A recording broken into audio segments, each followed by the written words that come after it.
رب اشرح لي صدري ويسر لي أمري واحلل عقدة من لساني يفقه قولي.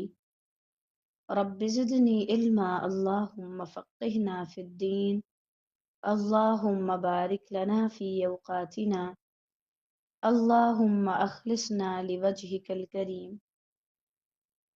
يا رب لك الحمد كما ينبغي لجلال وجهك ولعظيم سلطانك.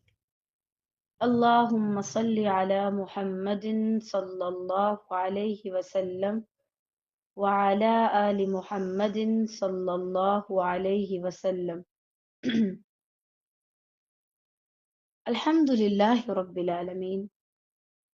تمام قسم کی تعریفات، عزتیں اور نام اور بلندی اور مقام اور مرتبہ صرف اور صرف رب العالمین کی ذات کے لیے ہے، جو اصل میں تعریف کے لائق ہے، جو اصل میں کمال والی ذات ہے، جو فعال لما یرید ہے. وہی وہ ذات ہے کہ جو وہ چاہتی ہے وہ کر دیتی ہے. اللہ کی اس صفت پر اگر آپ غور کریں کہ جو چاہتا ہے وہ ہو جاتا ہے. میں اور آپ بہت کچھ چاہتے ہیں، اور اسی طرح بہت سے انسان بہت کچھ چاہتے ہیں. ایسا ہو جائے، ویسا ہو جائے، یہ کام اس وقت ہو جائے، یہ کام اس وقت ہو جائے. ہم چاہتے بہت کچھ ہیں لیکن ہوتا کچھ نہیں. اور اگر ہم جو چاہتے ہیں وہ ہمیں چاہیے تو اس کے لیے ہمیں بہت زیادہ محنت کرنی پڑتی ہے، بہت زیادہ محنت.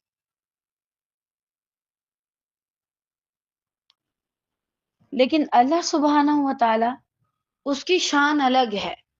اسے محنت نہیں کرنی پڑتی، اسے وقت نہیں لگتا، وہ جو چاہتا ہے جس وقت چاہتا ہے ہو جاتا ہے.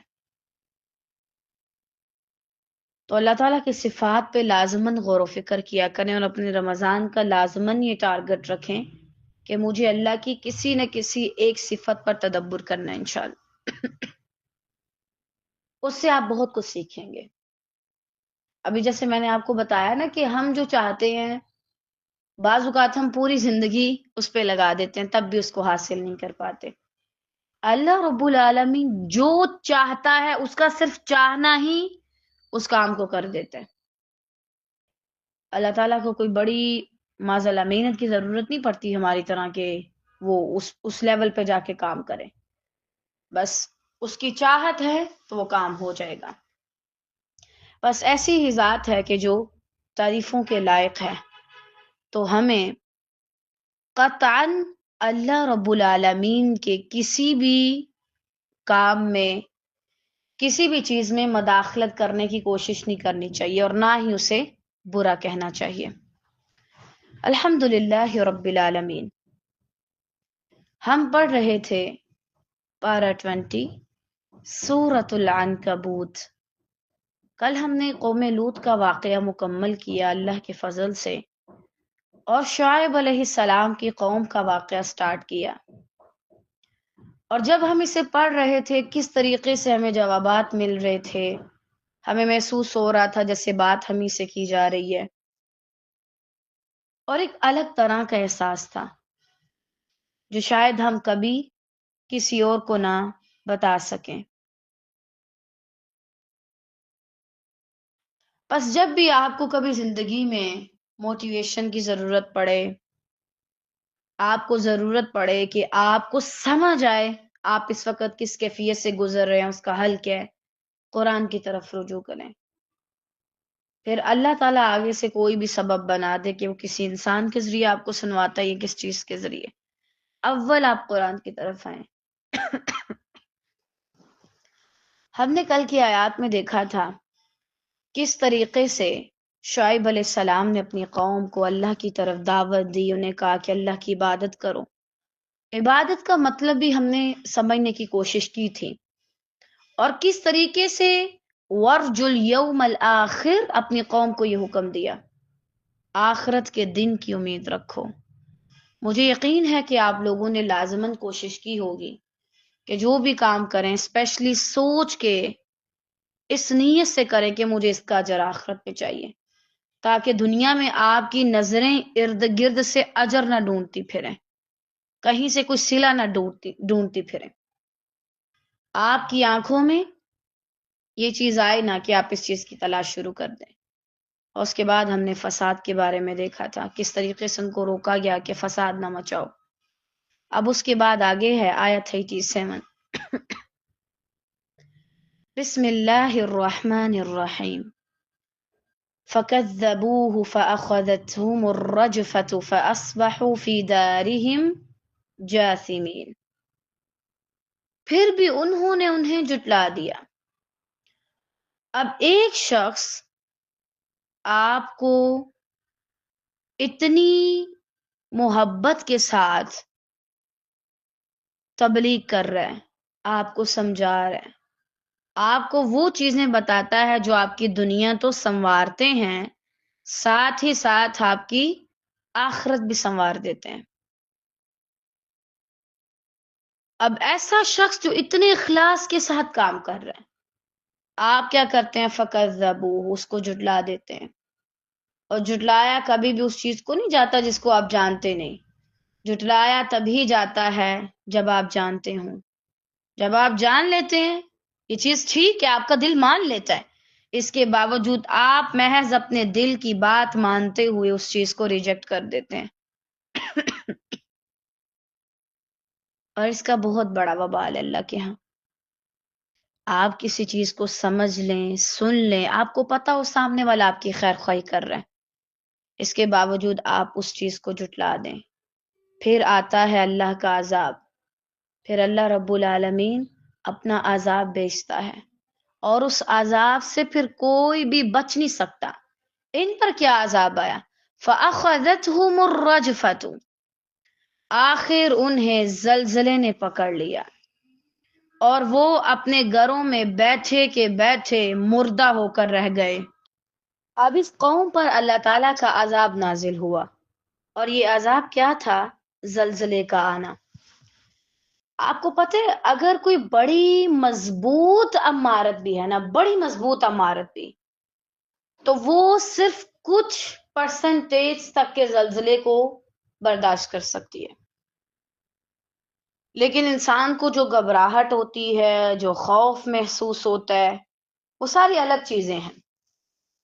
اب ان قوموں پر وہ زلزلہ نہیں آیا جو ہمارے ہاں عام آتا ہے، 7.6 اس طرح سے کر کے، اللہ تعالیٰ سب کو اپنی پناہ میں رکھے۔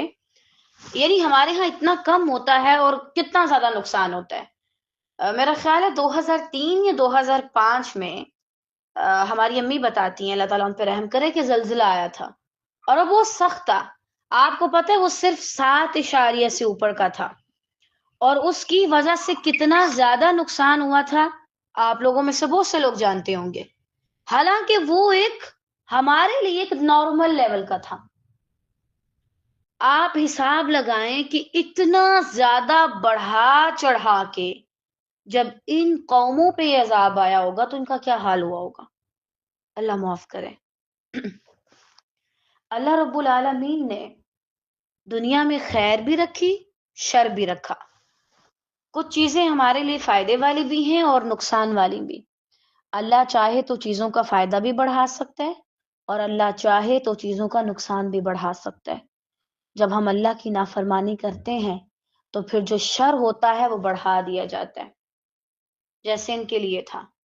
آپ خود سوچیں، تھوڑی دیر کے لیے اگر زمین کانپتی ہے، انسان کس طریقے سے پاگل ہو جاتا ہے، اپنے حواس کھو بیٹھتا ہے، اپنا گھر بار مال و دولت سارا کچھ چھوڑ چھاڑ کے بھاگتا ہے تاکہ اپنی جان بچا سکے۔ اس قوم کا سوچیں کہ چاروں طرف زلزلہ ہی زلزلہ، اور وہ اپنے آپ کو چاہ کر بھی نہیں بچا سکی۔ وہ گھر جو کبھی انہیں لگتے تھے کہ ہم ان میں محفوظ ہیں اور انہیں کوئی ہلا نہیں سکتا، انہیں کوئی گرا نہیں سکتا، بعد میں کیسے انہی گھروں میں رہ کر ان کی موت واقع ہوئی۔ کیا یہ چھوٹی بات لگتی ہے آپ کو؟ تو کبھی بھی بڑے لیول پر اللہ کی نافرمانی کرنے سے گریز کریں۔ اب اس کا یہ مطلب نہیں کہ آپ چھوٹے لیول کی جو ہیں جتنی بھی غلطیاں وہ آپ کرنا شروع کر دیں، قطعاً نہیں. یعنی آپ مسلسل بچیں ایسے کام جن پر اللہ تعالیٰ نے کہا ہے کہ میں اپنا غضب نازل کروں گا، ان سے گریز کریں. تو بہرحال انسان کسی بھی چیز کو ایک حد تک برداشت کر سکتا ہے. جب یہ عذاب ان پر آئے تو یہ اپنے آپ کو نہیں بچا سکے. اسی لیے میں کہہ رہی تھی کہ آپ لوگ ہمیشہ یہ کوشش کریں، بڑے لیول پر ہو یا چھوٹے لیول پر، اگر اللہ نے کہہ دیا کہ اس پر تمہیں بہت بڑا عذاب ملے گا، ان کاموں سے گریز کرو. اور یہ بہت بڑی کسی انسان کی جرت ہے، ان کاموں میں ہاتھ ڈالے جن پر اللہ تعالیٰ نے عذاب کا کہا ہے. ایک منٹ کے لیے ذرا امیجن کریں، اللہ نہ کرے اگر زمین ہلنے لگ جائے تو آپ کیسے خود کو بچا سکیں گے؟ کہاں جائیں گے؟ زمین بھی اس کی، آسمان بھی اس کے. اس دنیا میں کوئی بھی مخلوق، جاندار، غیر جاندار، عاقل، غیر عاقل، آپ کو پناہ نہیں دے گی اگر آپ نے اس کے بنانے والے کو ناراض کر دیا تو. آج بھی اللہ تعالیٰ چھوٹے چھوٹے لیول کے زلزلے بھیج کے ہمیں تھوڑے بہت جھٹکے دلاتے ہیں تاکہ ہم اپنے آپ کو درست کر سکیں. طالبات ایک چیز نوٹ کیا کریں، اللہ تعالیٰ رحم کرے، ابھی کل بھی میرا خیال ہے کہ زلزلہ آیا تھا پاکستان میں. آپ یہ دیکھا کریں جس وقت وہ آیا تھا آپ کیا کر رہے تھے؟ موبائل میں کچھ غلط چیزیں دیکھ رہے تھے؟ نماز کا ٹائم تھا اور آپ لاپرواہی سے بیٹھے تھے؟ کسی کی غیبت کر رہے تھے؟ کسی کے بارے میں برا کر رہے تھے؟ برا سوچ رہے تھے؟ کیا کر رہے تھے آپ اس ٹائم؟ اور آپ ذرا یہ بھی سوچ لیں کہ ابھی تو چھوٹے موٹے لیول کا عذاب تھا، زلزلہ تھا، ٹھیک ہے آپ نے برداشت کر لیا، آپ زندہ بچ گئے. اللہ نہ کرے اس حالت میں موت آ جائے، اللہ کی طرف سے بڑا عذاب آ جائے، تو آپ کیا کریں گے؟ کیسے خود کو بچائیں گے؟ کیسے کریں گے؟ یہ وہ باتیں ہیں جن پر آپ کو بہت زیادہ سوچنا چاہیے اور غور و فکر کرنا چاہیے. اللہ کا عذاب کبھی بھی بتا کے نہیں آتا کہ میں آ رہا ہوں لہٰذا اپنے آپ کو سدھار لو، ایسے تو پوری امت سدھر جائے. اللہ کا عذاب بنا بتائے آتا ہے، اس طرح سے کہ پھر انسان اس کو سمجھ نہیں آتا میں نے بچنا کیسے ہے. توبہ تو دور، وہ اپنے آپ کو بچا بھی نہیں سکتا. تو بہرحال اللہ تعالیٰ کہتے ہیں انہیں زلزلے نے آ پکڑا اور وہ اپنے گھروں میں تھے. گھر دیکھیں، انسان کوئی بھی انسان ہے کسی بھی مذہب سے تعلق رکھتا ہے، اس کے ذہن میں گھر کی ڈیفینیشن کیا ہے یا گھر کا کیا اس کی زندگی میں کردار ہے، وہ اس کی حفاظت کرتا ہے، وہ اس کو بچاتا ہے، اس کو تحفظ دیتا ہے. لیکن یہی گھر اس کے لیے موت کا سبب بن گیا. کیوں؟ جن جگہوں پہ بھی بیٹھ کر آپ اللہ کی نافرمانی کر رہے ہوتے ہیں انہی جگہوں میں بعض اوقات آپ کا خاتمہ کر دیا جاتا ہے. پھر وہی جگہیں ہوتی ہیں جہاں پر آپ کو عذاب دیا جاتا ہے اور آپ کا نام صفحہ ہستی سے مٹا دیا جاتا ہے. اب وہ لوگ اپنے گھر میں بیٹھے تھے. گھر میں انسان کتنا ایزی ہوتا ہے، ریلیکس ہوتا ہے، اپنے آپ کو اچھے طریقے سے ریلیکس کر کے بیٹھا ہوتا ہے. بھائی اب مجھے ضرورت نہیں ہے کہ میں کوئی چیز ایکسٹرا کروں، اپنا گھر ہے، آپ اچھے طریقے سے اپنے گھر میں رہتے ہیں.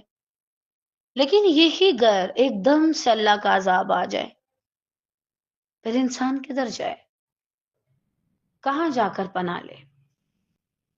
جس وقت اللہ رب العالمین کسی شخص پر اپنا عذاب نازل کرتا ہے تو اس کی کوئی بھی چیز اس کو نہیں بچا سکتی، کوئی بھی چیز نہیں. اپنے گھروں میں مرے پڑے رہے، نہ کوئی انہیں اٹھانے والا تھا، نہ کوئی انہیں بچانے والا تھا، اور نہ ہی کوئی ان کی حمایت کرنے والا تھا. اور طالبہ سب سے بڑھ کے آپ ایک چیز نوٹ کریں، یہ جتنے بھی لوگ اجتماعی طور پہ ان پہ عذاب نازل ہوا، ان پر کوئی رونے والا بھی نہیں تھا. اللہ اکبر. حتیٰ کہ ایک ایسا شخص جو لاوارث ہو، وہ اگر مر جائے تو کوئی نہ کوئی چلے اس کے بارے میں کسی نہ کسی کا دل بڑھ ہی آتا ہے، آنکھیں بھی بھر آتی ہیں کہ بھائی یہ فلاں شخص تھا۔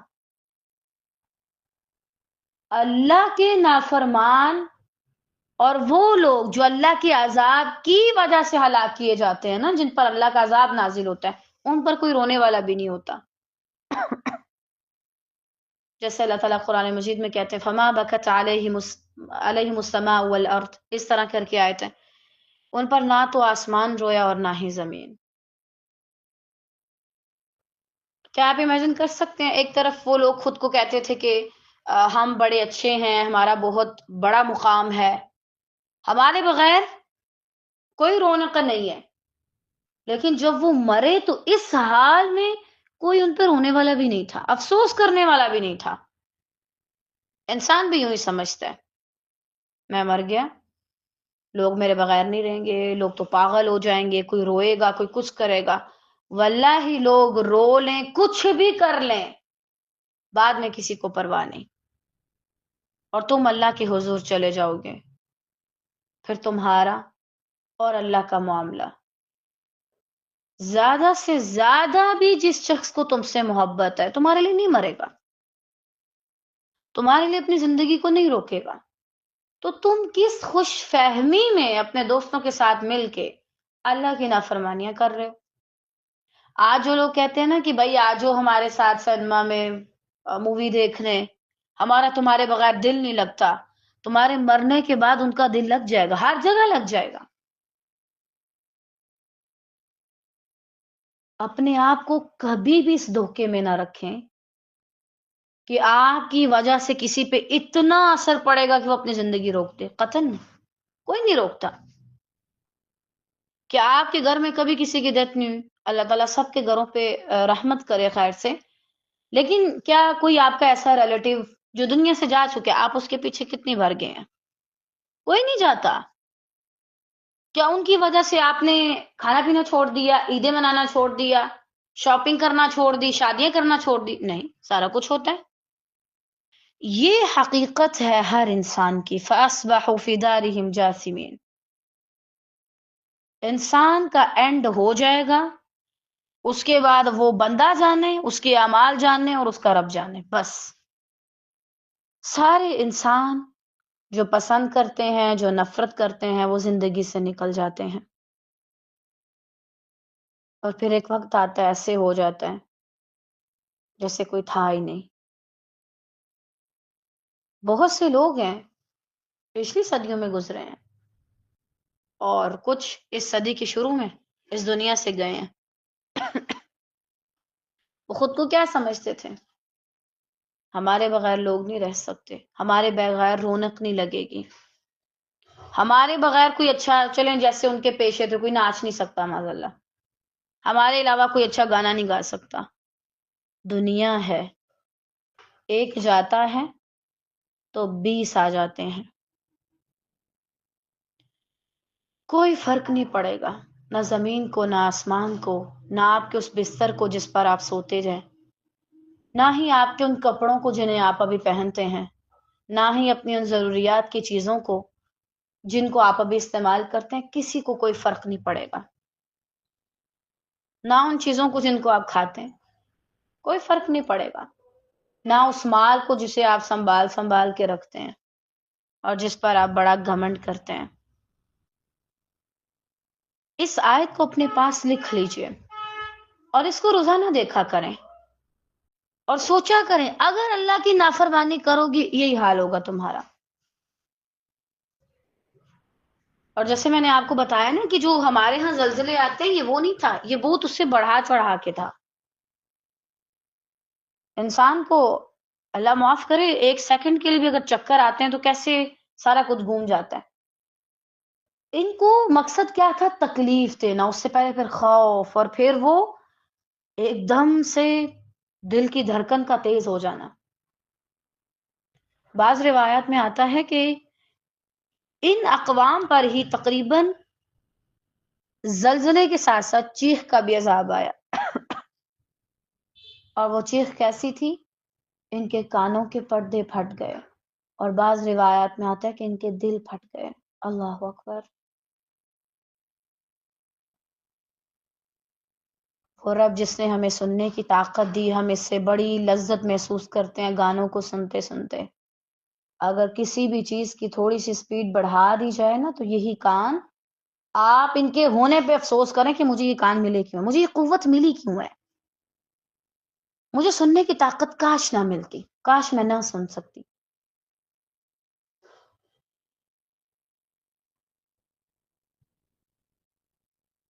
یہ وہ عذاب ہیں جو دنیا کے ہیں، اور یہ پھر بھی نارمل لیول پہ ہیں. آخرت کے عذاب اس سے بہت بڑھا چڑھا کے دیے جائیں گے. اسی لیے تو آپ کو بڑا جسم دیا جائے گا تاکہ آپ اس تکلیف کو محسوس کر سکیں. اللہ کی پناہ. تو بہرحال آج اپنی اصلاح کر لیجئے، اور اگر آپ کے سامنے کوئی ایسی چیز آتی ہے نا کہ آپ کو اپنی اصلاح کرنی چاہیے تو کر لیجئے، اس سے پہلے کہ آپ کو عذاب میں مبتلا کر دیا جائے اور آپ اپنے آپ کو کبھی نہ آزاد کروا سکیں جہنم سے. اب انہی کے ساتھ اللہ تعالیٰ آگے کچھ اور قوموں کا ذکر کرتے ہیں. دیکھیں طالبات، جیسے ایمان والوں کی باتیں ساتھ ساتھ ہیں نا، بالکل ویسے ہی گناہ گاروں کی بھی باتیں ساتھ ساتھ ہیں. ایک گناہ گار کا ذکر چھڑتا ہے تو اس کے ساتھ دو تین جو اور ہوتے ہیں ان کا بھی آ جاتا ہے. تو اللہ سے پناہ مانگے ایسے لوگوں میں کبھی بھی نہ آئیں کہ جن کا برا کردار ہو، کہ کسی اور دنیا میں جب برائی کی مثال دینی ہو تو ہمارا نام استعمال کیا جائے. اللہ کی پناہ. وعادا وثمود وقد تبين لكم من مساكنهم وزين لهم الشيطان أعمالهم فصدهم عن السبيل وكانوا مستبصرين. اور ہم نے عاد اور سمود والوں کو بھی غارت کر دیا، ہلاک کر دیا. ان کا بھی یہی انجام ہوا. کیا یہ انجام اچھا ہے؟ قطعاً نہیں، یہ انجام بہت برا ہے.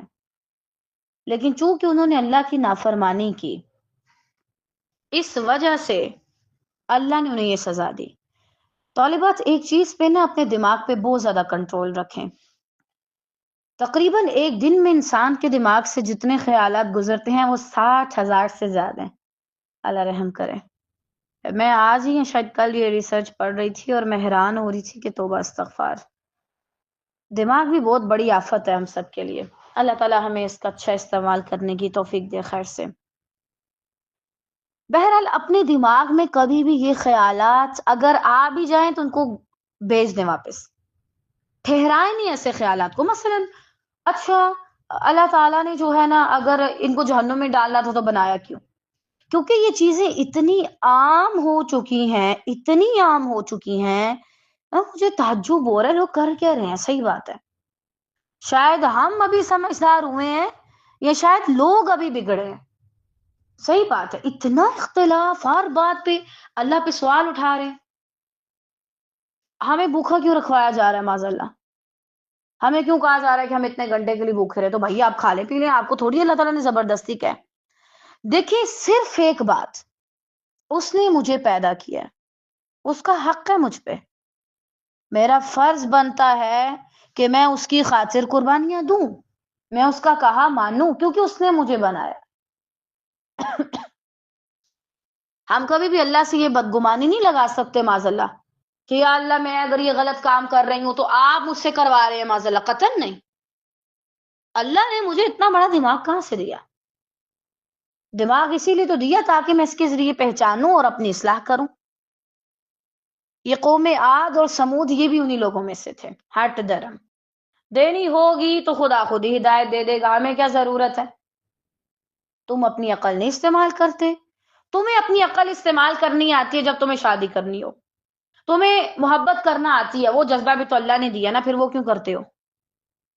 تمہیں اتنا پتا ہے کہ تمہیں کس طرح کی لڑکی سے شادی کرنی ہے، اور لڑکیوں کو بھی اتنا پتا کہ مجھے کس طرح کا لڑکا چاہیے. تمہیں یہ بھی پتا ہے کہ مال کی کیا حیثیت ہے، تم نے اپنی عقل سے یہ سیکھ لیا کہ مال کیسے کمانا ہے. تم اپنی عقل سے اللہ کی معرفت ہی نہیں کر پائے، تم نے اپنی عقل کو بیکار چیزوں میں لگا دیا. بس اپنے دماغ کو یہ بات کہہ دو کہ اللہ نے تمہیں بنایا. اب برا لگے یا اچھا، فرما برداری تو تمہیں اس کی کرنی ہے، کوئی سوال نہ اٹھائیں اور نہ ہی ایسے لوگوں کو دیکھیں. خاص طور سے آج کل یہ جو سوشل میڈیا اکاؤنٹس پر ایسے لوگ بیٹھے ہیں، مجھے نہیں پتا کہ یہ صرف ویوز کے چکر میں یہ ساری غلط باتیں کرتے ہیں معاذ اللہ، یا پھر واقعی میں ان کے ایمان خراب ہو چکے ہیں. اللہ کی پناہ، کبھی نہ ایسے لوگوں کے بارے میں پڑھیں، ایسے لوگوں کو بلاک کریں، رپورٹ کریں، ان کی ویڈیوز بھی نہ دیکھیں، یہ آپ کے دماغ کو بھی پکڑ کے گھما دیتے ہیں. تو بہرحال اللہ تعالیٰ نے عاد اور سمود کو غارق کر دیا، جن کے بعض مکانات تمہارے سامنے ظاہر ہیں، یعنی تم انہیں دیکھتے ہو. عرب لوگ تجارتی قافلے آتے جاتے رہتے ان کے، یہ بستیاں ان کے لیے انجان نہیں تھی، ظاہر تھیں. اور اتنی عقل ہوتی ہے انسان کے اندر کہ بھائی یہاں پہ پہلے کوئی رہ چکا ہے، اور یہاں پہ پہلے کوئی انسان آباد تھے. انسانوں کی کتنی بھی پرانی ہو جائے نا ان کی بستی، ان کی باقیات سے پتہ چل جاتا ہے کہ یہاں کوئی انسان بسا کرتے تھے. اللہ تعالیٰ کہتے ہیں تم انہیں دیکھتے ہو، تمہارے سامنے ہیں. اگر ان کو غارت کیا تو تم کس بھول میں ہو، تمہیں بھی کر سکتے ہیں. آج کل ہم انسانوں کی یوں کہہ لیں گمراہیاں اتنی بڑھ چکی ہیں، ہم نے ایسی جگہوں کو سیر و تفریح کے لیے بنا دیا معاذ اللہ. گھومنے پھرنے جا رہے ہیں، ہلا گلا کر رہے ہیں، گانے سن رہے ہیں، ڈانس کر رہے ہیں، ویڈیوز بنا رہے ہیں. کیا تمہیں اللہ سے ڈر نہیں لگتا؟ اور طالبات، اگر آپ ایسی جگہوں کے بارے میں سرچ بھی کرتے ہیں اپنے علم کو بڑھانے کے لیے یا مزید اللہ کا تقوی پیدا کرنے کے لیے، تو تب بھی آپ پر لازم ہے کہ آپ روئیں، ادروائز رونے والا منہ بنائیں، اور فوراً سے بس ایسی جگہوں سے، ایسی ویڈیو سے گزر جائے. اگر آپ کو لگتا ہے کہ آپ کا دل اتنا سخت ہے کہ یہ چیزیں بھی آپ پر کوئی اثر نہیں چھوڑیں گی. طالبات، یہ جملہ ذرا اس کو پڑھیں، اس کو غور کریں. کیا یہ نارمل بات ہے؟ کیا یہ نارمل لینے والی بات ہے کہ بھائی اللہ نے اس قوم پر عذاب نازل کر کے اس کو ہلاک کر دیا؟ اللہ اکبر. کوئی کہے کہ اس پر اللہ کا عذاب نازل ہوا اور یہ ختم ہو گیا. ہم یہ جملہ پڑھتے ہیں اور ایسے یہاں سے گزر جاتے ہیں، اور ہم نے کبھی اس چیز کو محسوس نہیں کیا کہ ہاں واقعی بھائی ان پر اللہ کا عذاب تھا. کتنا ڈراتی ہے یہ چیز. وہ رب میں جس سے باتیں کرتی ہوں، محبت کرتی ہوں، میں نے اس کو ہمیشہ الودود پایا ہے، لیکن دنیا میں ایسی باقیات موجود ہیں جن جگہوں سے پتہ چلتا ہے کہ اس نے غضب بھی نازل کیا. آج اگر میں اللہ کی نافرمانی کر رہی ہوں تو میں کس خوش فہمی میں ہوں؟ اللہ مجھے چھوڑ دے گا؟ حساب نہیں لے گا؟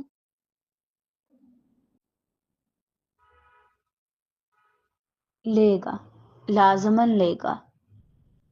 تمہیں چاہیے کہ اس بات کو سنجیدگی سے سمجھو. جب اللہ تعالیٰ بھی تمہیں ڈرا رہا ہے، آگاہ کر رہا ہے، وَقَدْ تَبَيَّنَ لَكُم مِّن مَّسَاكِنِهِمْ، تمہارے سامنے اس نے ظاہر کر دیا. اسی طرح طالبات، ضروری نہیں کہ وہ لوگ جن پر عذاب نازل ہوا اس قسم کا کہ وہ فوراً ختم ہو گئے. وہ لوگ جو اللہ سے دور ہیں اور ان کے چہروں پہ کیسی لعنتیں پڑی ہوئی ہیں اور ان کی زندگیوں میں کیسی عجیب عجیب چیزیں ہیں، ان کو بھی دیکھ کے عبرت پکڑیں. آج اگر آپ کو شوق ہے نا فیم حاصل کرنے کا، میں بڑی مشہور ہو جاؤں، تو آپ ایسے لوگوں کو دیکھیں جو مشہور ہوئے اور ان کے ساتھ اب کیا کیا ہو رہا ہے، اور وہ کیسے ہوئے اللہ کی حدود کو توڑ کے. اب آپ ان کا انجام دیکھیں ذرا. آپ کو اگر بڑا شوق ہے پیسہ کمانے کا، تو آپ ان لوگوں کو دیکھیں جنہوں نے پیسے کے پیچھے اپنے رب کی نافرمانی کی، تو اللہ نے کیسے ان پر لعنتیں بھیجی. وہ لعنت آپ کو ان کے منہ پہ، ان کی زندگی پہ، ان کے عملوں میں نظر آتی ہے. اللہ معاف کرے. کیا ہے وہ؟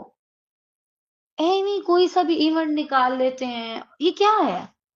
یہ اللہ کی رحمت سے دوری تو ہے. جن کی زندگیوں میں اللہ ہو ان کی زندگیاں ایسی ہوتی ہیں، بے مقصد فالتو اور ہر وقت بس ہلا گلا؟ کیوں اپنی شکلیں خود بگاڑ رہے ہوتے ہیں؟ یہ جو کوئی ڈرونا سا ڈے مناتے ہیں یہ لوگ، جس میں عجیب عجیب طرح کے لاتے ہیں شکلیں بنا بنا کے، آپ دیکھیں انسان اپنی اچھی شکل کو بگاڑ رہا ہے، اپنے آپ کو سنوارنے کی بجائے مزید خراب کر رہا ہے۔ یہ کیا ہے؟ یہ امیری ہے؟ یہ شہرت ہے؟ یہ لوگوں کی محبت ہے؟ یا یہ اللہ کی رحمت سے دوری ہے؟ یہ اللہ کی رحمت سے دوری ہے۔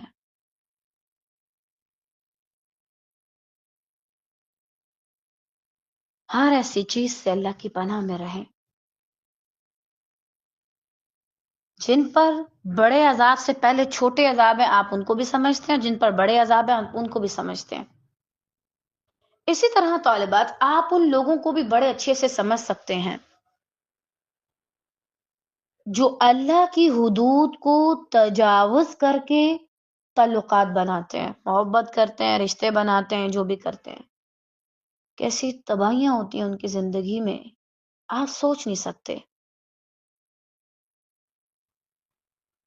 یہ چیزیں بھی اللہ ہم پہ ظاہر کرتا ہے۔ وہ دیکھو فلاں دو جو بوائے فرینڈ گرل فرینڈ بنے ہوئے تھے، اب دیکھو ان کا کیا حال ہو رہا ہے۔ ویسے طالبہ، جہاں تک میرا اپنا تجربہ ہے، محبت اللہ کے لیے بھی ہو نا تو وہ بے سکونی دیتی ہے آپ کو، چاہے آپ کسی انسان سے اللہ کے لیے بھی محبت کرتے ہیں، آپ بہت بے چینی محسوس کرتے ہیں۔ کہاں یہ کہ آپ اللہ کی حدود کو توڑ کے پھر محبت کریں؟ ایسے لوگوں کا انجام بھی ہمیں پتہ ہوتا ہے، حتیٰ کہ ہمیں اپنا بھی پتہ ہوتا ہے۔ میں اللہ کی حدود کو توڑ کے اس کے ساتھ رہ رہی ہوں، انجام کیا ہونے والا ہے، اس کے باوجود ہم چلتے جاتے ہیں۔ یہی وجہ ہے کہ جو کام پہلے آسان ہوتا ہے نا، وہ بعد میں بڑا مشکل ہو جاتا ہے، بعض اوقات انسان کو ناممکن لگتا ہے۔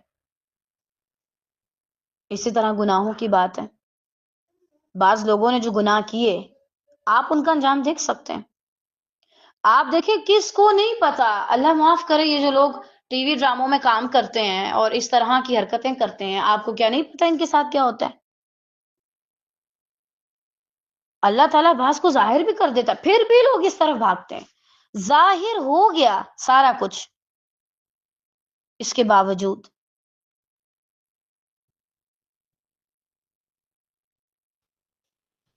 باوجود آپ انہی رستوں پہ جا رہے ہیں جس کی وجہ سے آپ سے پہلے لوگ غارت ہو چکے ہیں۔ چاہے اس چیز میں پھر مزہ آئے، لذت آئے، اور کچھ ٹائم کے لیے انسان کو فیم ملے، شہرت ملے، پیسہ ملے، مقام و مرتبہ ملے،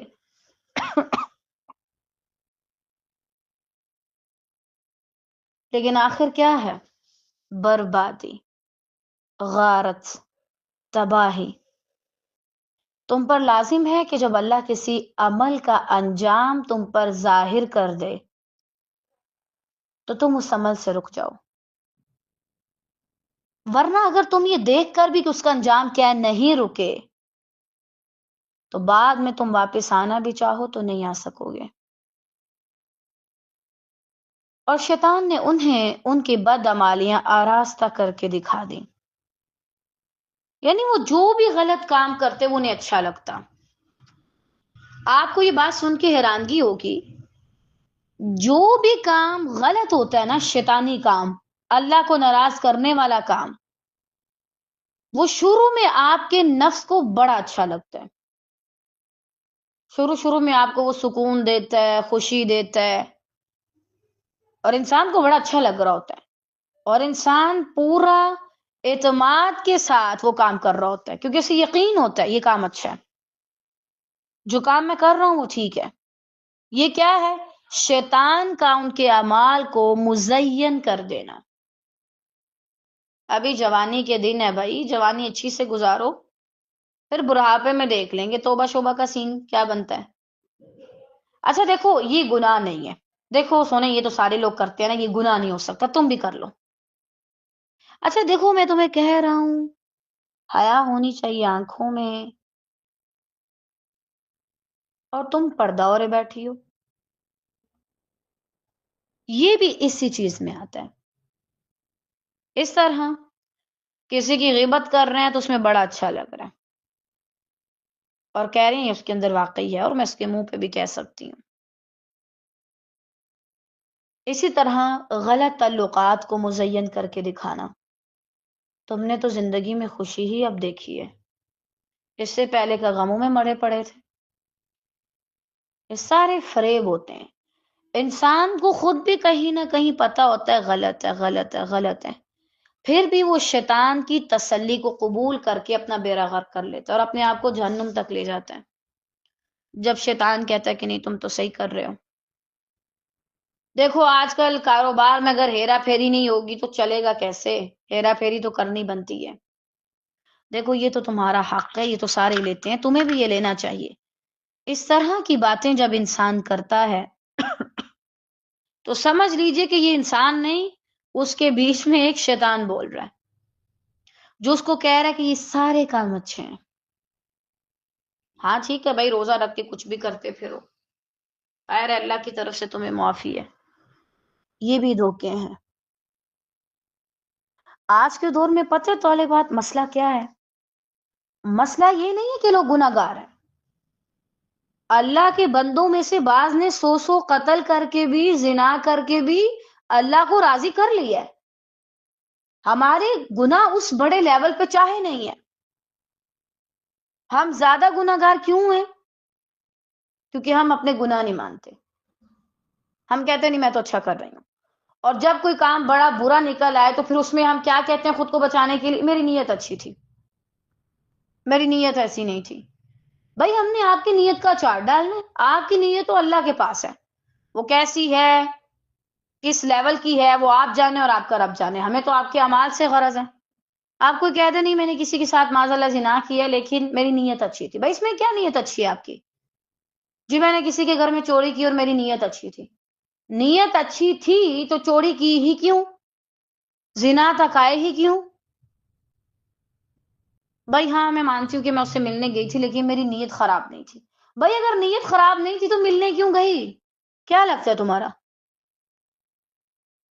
آج کے دور میں آپ کسی بھی انسان کو یہ کہیں گے نا تم یہاں غلط کر رہے ہو، واللہ آپ کو لگے گا اس سے بڑا مفتی کوئی نہیں، وہاں سے آپ کو فتوے نکال کے دے گا اور آپ کے اوپر ایسے ایسے فتوے لگا جائے گا کہ آپ کو لگے گا میں نے بہت بڑا جرم کیا ہے، مجھے نہیں کہنا چاہیے تھا۔ واللہ سب سے مشکل کام آج کے دور میں کیا ہے؟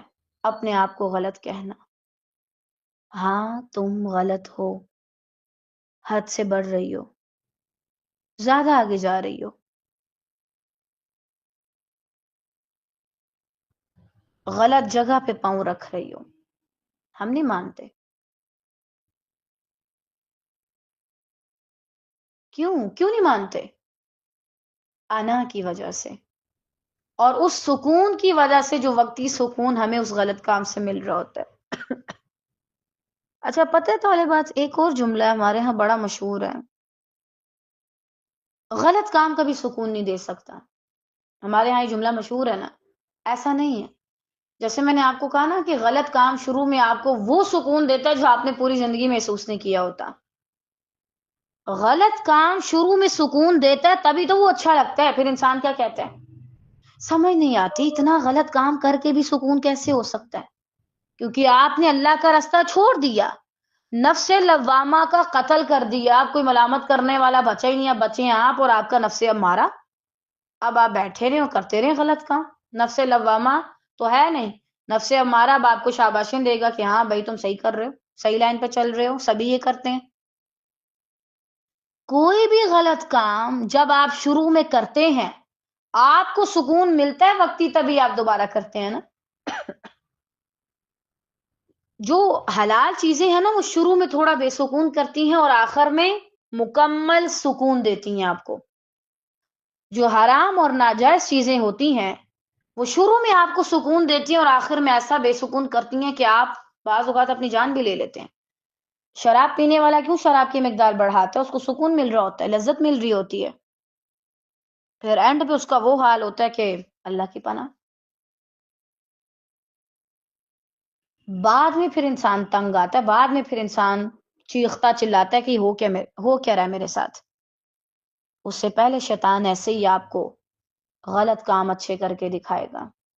آپ کی نیت غلط ہوگی اور وہ کہے گا نہیں ٹھیک ہے. آپ کسی سے حسد کریں گے اور اس سے بات چیت کرنا بند کر دیں گے اور اس سے دور ہو جائیں گے. شیطان کہے گا نہیں، اس کی عادتیں ایسی ہیں. شیطان کبھی بھی آپ کو اپنے اندر کوئی کمی نظر نہیں آنے دیتا. وہ کہتا تم ٹھیک ہو. وہ ہمیشہ دوسروں کی کمیاں آپ کو دکھاتا ہے. ہم میں سے ہر وہ شخص ہلاکت کے قریب کھڑا ہے جو اپنے آپ کو دیکھنے کے لیے شیطان کا آئینہ استعمال کرتا ہے. شیطان کا آئینہ وہ ہے جس میں آپ کو کبھی اپنا آپ غلط نہیں لگے گا. آپ کہیں گے میں ٹھیک ہوں، میں غلط نہیں ہوں. اور شیطان آپ کو ایسا آئینہ دکھاتا ہے جس میں آپ کو صرف دوسروں کی برائیاں نظر آتی ہیں. وہ زیادہ بولتی ہے، وہ زیادہ غصہ کرتی ہے، اس کا اخلاق اچھا نہیں ہے، اس کو باتیں اچھے سے نہیں کرنی آتی، فلاں ہے، یہ ہے، وہ ہے. یہ چیز درست نہیں ہے. کبھی بھی اگر آپ کے ذہن میں آنے لگے کہ میں ٹھیک ہوں حالانکہ آپ غلط ہیں، فوراً سے تعوذ پڑھیں اور سمجھ جائیں شیطان ہے یہ. اور گناہ سے زیادہ خطرناک ہوتا ہے سنیں گناہ کو صحیح سمجھنا. اب مثلا دیکھیں، اگر آپ کو کوئی بیماری ہے نا اور آپ مان لیتے ہیں ٹھیک ہے مجھے یہ بیماری، آپ اپنا علاج کر سکتے ہیں. اگر آپ نہیں مانیں گے کہ مجھے یہ بیماری ہے، آپ مر جائیں گے، اپنے آپ کو ٹھیک نہیں کر پائیں گے، مر جائیں گے آپ. اسی طرح اگر آپ گناہوں کے زخموں کو نہیں مانیں گے کہ بھائی یہ گناہ ہے، تو وہ پھیل پھیل کے آپ کو ختم کر دے گا اور آپ ہاتھ ملتے رہ جائیں گے. تو اپنے غلط اعمال کو ٹھیک کی نظر سے نہ دیکھیں. آپ اپنے اعمال کو اس نظر سے دیکھیں جس سے آپ دوسروں کو دیکھتے ہیں. یعنی دوسروں میں ہم مین میخ نکال ہی لیتے ہیں کہیں نہ کہیں. اپنے آپ کو ایسے چیک کریں، اپنے آپ کو ایسے دیکھیں. کہیں ایسا نہ ہو کہ ہم میں سے کوئی خود کو بڑا اچھا سمجھ رہا ہو اور یہ شیطان کی ایک چال ہو. ہم نمازیں پڑھتے ہوں، تہجد پڑھتے ہوں، ہر چیز کا اہتمام کر رہے ہوں، اور ہم میں سے ہر شخص یہ سمجھے کہ ہم نیک ہیں، لیکن اسے پتہ ہی نہ ہو کہ شیطان اسی ایک حربے سے اس پہ وار کر رہا ہے. اعوذ باللہ من الشیطان الرجیم. اللہ والے کبھی بھی خود کو پرفیکٹ نہیں مانتے. کمی ہے بھائی میرے اندر، کمزوری ہے، میں پرفیکٹ نہیں ہو سکتی، مجھے بس کوشش کرنی ہے.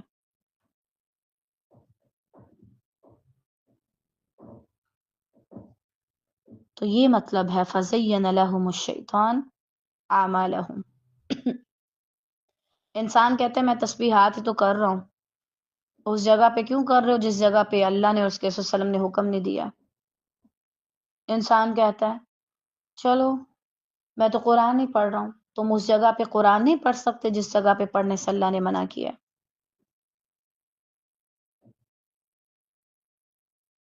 اور انہیں رستے سے روک دیا تھا باوجود اس کے کہ آنکھوں والے اور ہوشیار تھے. کس رستے سے؟ اللہ کے رستے سے. یعنی وہ تھے تو عقل مند اور ہوشیار، بصارت والے، بڑے گہرے طریقے سے کسی بھی چیز کو سمجھتے تھے، لیکن دین کے معاملے میں انہوں نے اپنی عقل اور بصیرت سے کچھ کام نہیں لیا، اس لیے یہ عقل اور سمجھ ان کے کام نہ آئی اور وہ غارت کر دیے گئے. انہیں کس رستے سے روکا؟ اچھا کیا شیطان آپ کو پکڑ کے روکتا ہے؟ نہیں. ابھی آپ میں سے جن لوگوں نے نماز نہیں پڑھی، غالباً عصر کا ٹائم ہونے والا ہے اور ظہر گزر چکی ہے الحمدللہ، تو جس شخص نے ظہر کی نماز نہیں پڑھی، آپ مجھے بتائیں کیا شیطان نے آپ کو باندھا؟ پھر آپ نے یہ بات کہاں سے کہہ دی کہ بھائی شیطان نے مجھے نماز نہیں پڑھنے دی؟ آپ اپنے آپ کو اس کے حوالے کرتے ہی کیوں ہیں؟ آپ کو کھلونا ہے، کوئی آپ کو جیسے مرضی جو ہے استعمال کرتا رہے. شیطان ہمیشہ وسوسات لائے گا. یہاں بھی یہ بات کی کہ ان کے اعمال ان کو مزین کر کے دکھائے گا، یعنی وہ صرف شو آف کراتا ہے. وسوسہ ڈالتا ہے، خیال ڈالتا ہے، آپ کی اپنی مرضی آپ اسے ٹھہراتے ہیں یا نکال دیتے ہیں. اور اپنی عقل اور اپنے شعور کو اس معاملے میں لازماً استعمال کریں، ورنہ آپ کتنے بھی عقل مند ہوں اور آپ نے کتنے بھی ایوارڈ حاصل کیے ہوں، آپ ناکام ہو جائیں گے. یہ وہ جگہ ہے جہاں پر آپ اپنی عقل کو استعمال کریں، اپنے آپ کو دیکھنے میں، اپنے آپ کا محاسبہ کرنے میں.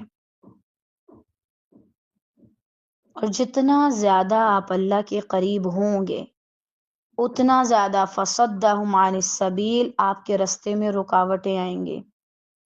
بعض اوقات کیا ہوتا ہے نا طالبات، ہم مطمئن ہو جاتے ہیں ان دنوں مجھے اللہ سے بڑی محبت ہے، میں اللہ سے اتنا ٹائم باتیں کرتی ہوں، میں اپنی ہر چیز اچھے طریقے سے لے کے چلنے کی کوشش کر رہی ہوں.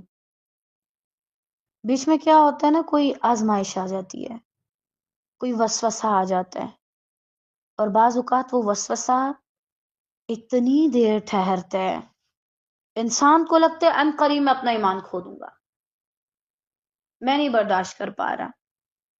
ایسے میں اپنی عقل اور اپنی بصارت کا استعمال کرو، تعوذ پڑھو، دوبارہ سے اٹھو، اللہ کی طرف آؤ. شیطان تو یہی چاہتا ہے کہ آپ کو روک دے. اسی لیے میں نے کلاس کے شروع میں کہا تھا مومن کبھی رکتا نہیں ہے. دیکھیں اگر خدا نخواستہ شیطان آ کے مجھے بھٹکاتا ہے اور میں اسی جگہ پہ رک جاؤں، ٹھہر جاؤں، تو کیا ہوگا؟ اگر میرے پاس جانے کا کوئی رستہ ہے بھی تو بھی میں نہیں جا سکوں گی. اسی طرح اگر اعمال کے لحاظ سے شیطان میرے دماغ میں کوئی وسوسہ ڈالتا ہے، کسی چیز کے ذریعے میری آزمائش ہوتی ہے اللہ کی طرف سے، میں ادھر ہی ٹھہر جاؤں تو میں کوئی حل تلاش نہیں کر سکتی. کوئی شخص اگر جنگل میں کھو جائے اور وہیں پہ بیٹھ جائے، یا کہیں کسی علاقے میں کھو جائے اور وہیں بیٹھ جائے، تو کوئی آ کے اسے نہیں نکالے گا. اسے اٹھنا پڑے گا، اسے دائیں بائیں دیکھنا پڑے گا، اسے ڈھونڈنا پڑے گا، اسے اس کتاب سے رہنمائی لینی پڑے گی جس میں اس جنگل اور اس میں آنے والی چالوں کے بارے میں سارا ڈیٹا موجود ہے کہ تمہیں کیسے کیسے خود کو بچانے. اسی طرح اگر عملی لحاظ سے کوئی وسوسہ، کوئی اس طرح کی چیز آپ کے سامنے آ جاتی ہے، آپ کسی ایک چیز میں سٹک ہونے لگتے ہیں، تو وہاں بیٹھے نہیں رہے اللہ کے بندو، اٹھیں اور کتاب پکڑیں، کتاب پکڑیں، اس سے رہنمائی لیں، دائیں بائیں دیکھیں، اللہ تعالیٰ آپ کو کہیں نہ کہیں سے رستہ دکھا دے گا. وَمَن يَتَّقِ اللَّهَ يَجْعَل لَّهُ مَخْرَجًا. جو اللہ سے ڈرنے والے ہوتے ہیں، مسلسل کوشش کرتے ہیں اپنے آپ کو بچانے کی، اللہ ان کے لیے رستے نکال دیتے ہیں. اگر اصحاب الکہف، اللہ تعالیٰ ان پر رحم فرمائے، اگر وہ اسی جگہ پہ رکے رہتے تو یا مر جاتے، شہید کر دیے جاتے، یا مجبوراً ان کو اپنا دین ایمان بدلنا پڑتا. وہ اللہ کے لیے نکلے، چلے، رکے نہیں. اللہ نے کیسے ان کی مدد کی؟ ان کا زمانہ ہی بدل دیا، ان کا دور ہی چینج ہو گیا. اللہ کے لیے نکلو گے، چلو گے تو رستہ پا لو گے. ادھر ہی بیٹھے رہو گے، بڑی مشکل ہے تمہارا بچنا، یا اپنا ایمان کھو دو گے. دونوں کو بچانا، جان کو بھی اور ایمان کو بھی، بڑا مشکل ہو جائے گا تمہارے لیے. اگر وہاں سے نکلنے کی کوشش کرو گے تو عنقریب اللہ تمہیں رستے دکھا دے گا.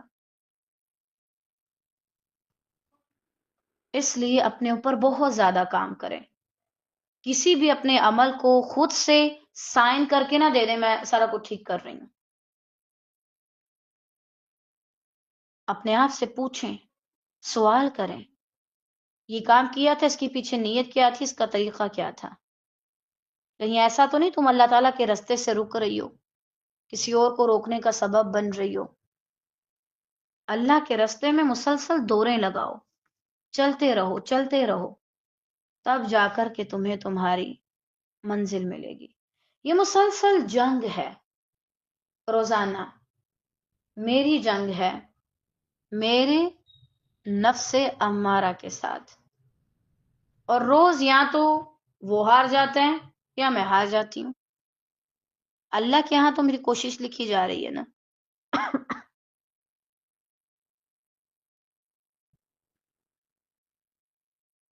تو بہرحال اللہ تعالیٰ سے دعا ہے کہ اللہ تعالیٰ ہمیں ان لوگوں میں شامل کرے خیر کے ساتھ جو اچھے اعمال کرتے ہیں، اللہ کے رستے پہ خود بھی چلتے ہیں اور دوسروں کو بھی اللہ کے رستے پر چلنے کی دعوت دیتے ہیں خیر اور عافیت کے ساتھ۔ اللہ تعالیٰ اگر کبھی ہم رکنے لگیں تو بہت خیر کے ساتھ دوبارہ سے ہمیں چلنے کی توفیق دینا۔ بڑا مشکل ہے اللہ تعالیٰ یہ رستہ، اس میں بعض اوقات ہماری اپنی ذات ہی ہمارے لیے سب سے بڑا مسئلہ بن جاتی ہے، اور سب سے بڑی رکاوٹ بھی ہمارا اپنا نفس ہی بن جاتا ہے۔ الہی خیر اور عافیت کے ساتھ ہمیں اتنی طاقت دیجیے کہ ہم اپنے نفس امارہ پر قابو پا کے آپ کو راضی کر سکیں، اور ہم سے کبھی کوئی ایسا کام نہ ہو کہ جس سے آپ ہم سے خفا ہو جائیں۔ الہی کوئی ایسا کام لے لیجیے جس کے بعد آپ ہم سے ایسے راضی ہوں کہ کبھی ناراض نہ ہوں۔